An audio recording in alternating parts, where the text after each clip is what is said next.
नमस्कार दोस्तों, कृषि से जुड़े सभी लोगों का हार्दिक स्वागत है। मेरा नाम आनंद गौतम है। आज हम बताने वाले हैं खरपतवारों के बारे में, बीट्स। तो कि बीट्स होते क्या हैं, सबसे पहले मैं आपको ये बता दूं। Beets are unwanted and undesirable plants which are interfere in main crop growth.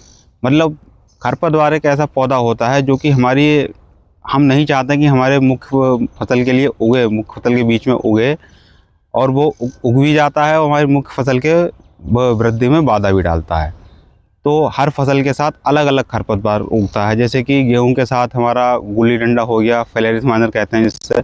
धान के साथ मोथा हो गया। हर फसल के साथ अलग अलग खरपतवार। जहाँ दोस्तों इनके कई नुकसान इनके ये हैं कि सबसे पहले बात ये कि हो जाती है।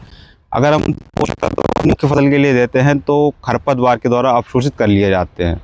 पानी की कमी भी हो जाती है। जैसे पानी हमने वाटर सप्लाई करा मैंने अपने फील्ड के लिए, तो यहाँ पे आप देख सकते हैं इस पे भी मतलब खरपत बीट्स हैं यहाँ पे। इधर आप इधर दिखाइए, इधर इधर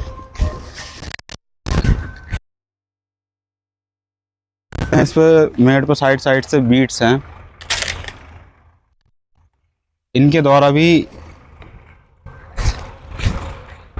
भी पानी अवशोषित किया जाता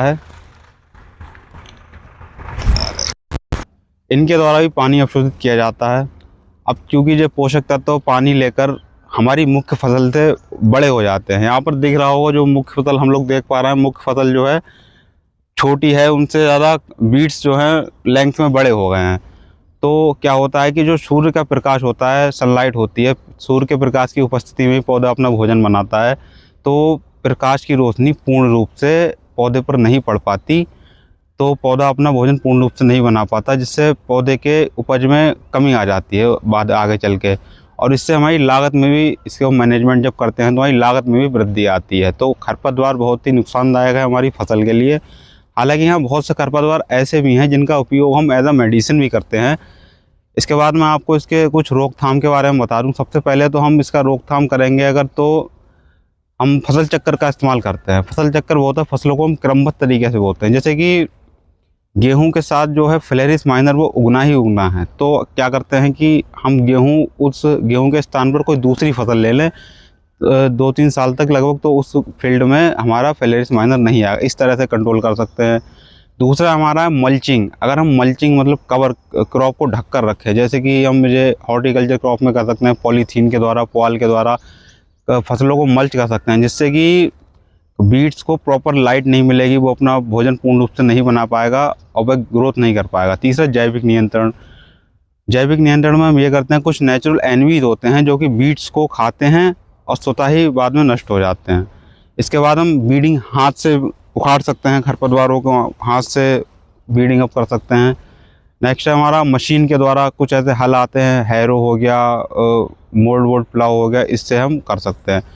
चौथा है कि शस्त्र क्रिया कर सकते हैं। ऐसी फसलों का चयन करें जो कि कम पोषक तत्व चाहती हो, कम सिंचाई चाहते हो, वो ग्रोथ कर जाए, ऐसी फसलों का उपयोग करें। इसके लास्ट है हमारा टिलेज, मतलब गहरी जुताई करें। खेत में गहरी जुताई करनी चाहिए, जिससे खरपतवार जड़ से उखड़ के पड़ जाता है, तो सनलाइट के द्वारा वह ड्राई हो जाता है, तो वह स्वतः ही नष्ट हो जाएगा। इसके बाद अगर इन सब चीज़ों से भी नहीं हो रहा है तो फिर केमिकल के द्वारा तो होगा ही होगा, जिससे हम 2,4-D, आइसोप्रोट्रान, इन सब का इस्तेमाल कर सकते हैं।